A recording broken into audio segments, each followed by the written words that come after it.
So we're on lesson 12 on page 102, and today we are continuing talking about percent problems.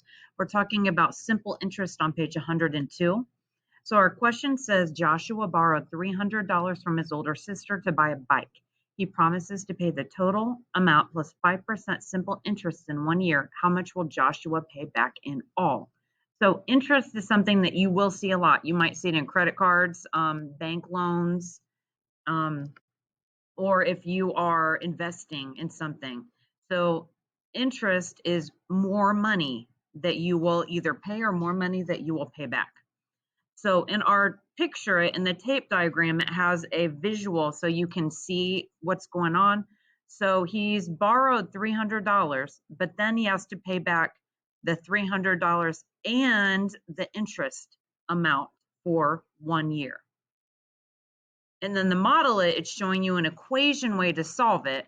So you can take the amount, the original amount that was borrowed, plus this part right here where it says 0.5 plus 300.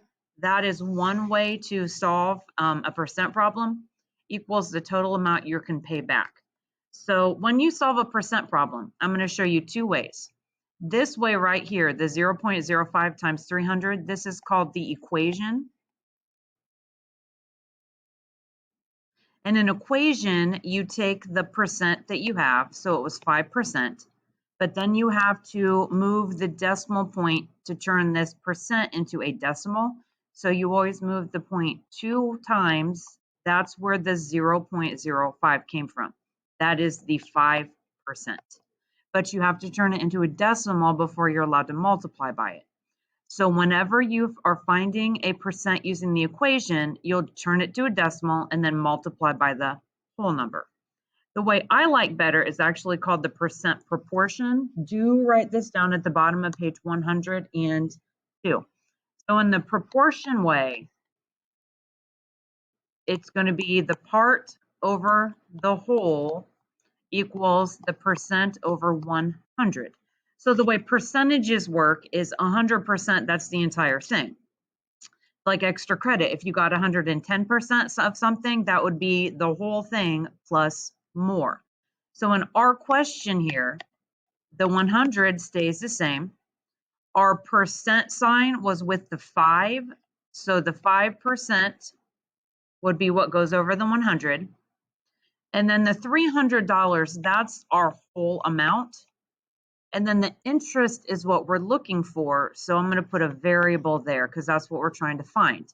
So we will set up a proportion and then we will do the butterfly method to solve it. So we'll do 300 times 5.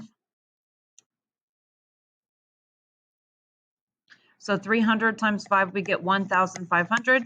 Then we will divide by 100 to get $15 in interest.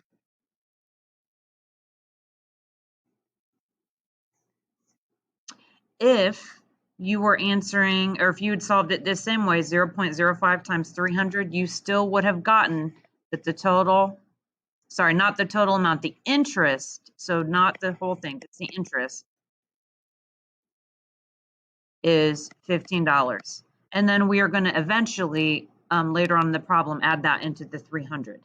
So he has to pay back $15 plus more. Now we're going to look at some of these questions. Question 2, look at the tape diagram. What term refers to the amount Joshua has to pay back in addition to the $300 he borrows? And that would be the interest.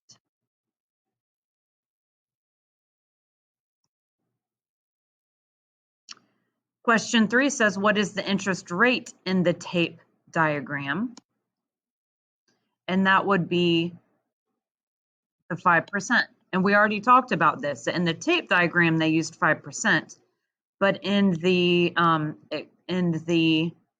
equation way, they turned the 5% into 0.05.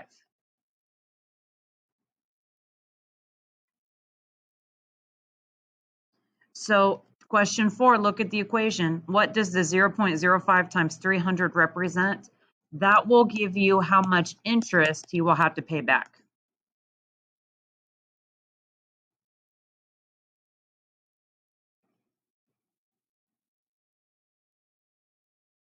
And the next part says, what does each number in the expression represent? The 0.05 represents the 5% interest rate, and then the 300 is how much he borrowed from his sister. So we already solved this. How much interest will he pay over 1 year? We figured out that was going to be $15. So how would you find out the total amount he paid? You're going to have to take the original $300 plus he has to pay her $15 extra. So we will get $315 is how much total he'll have to pay back.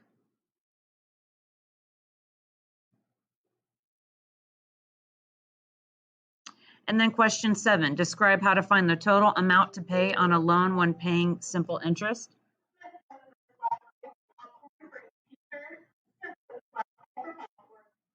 First,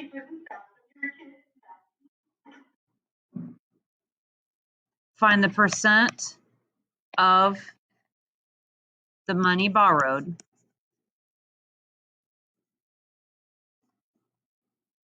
Then you add that amount to how much was borrowed.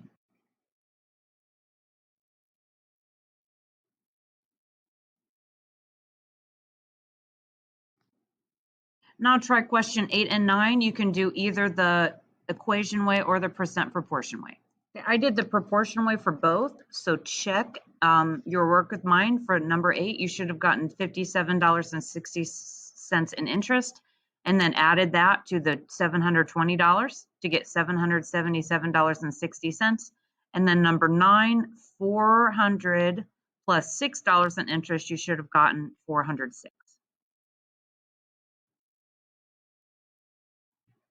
Now on page 104, I'm only going to solve this the percent proportion way because it's exactly like the page 102, except now it is a percent off coupon. Nia told Patrick that her new backpack only cost $14 because she used a 30% off coupon when she bought it. Patrick wants to buy a similar backpack. How much will it cost if he does not have a $30 off coupon?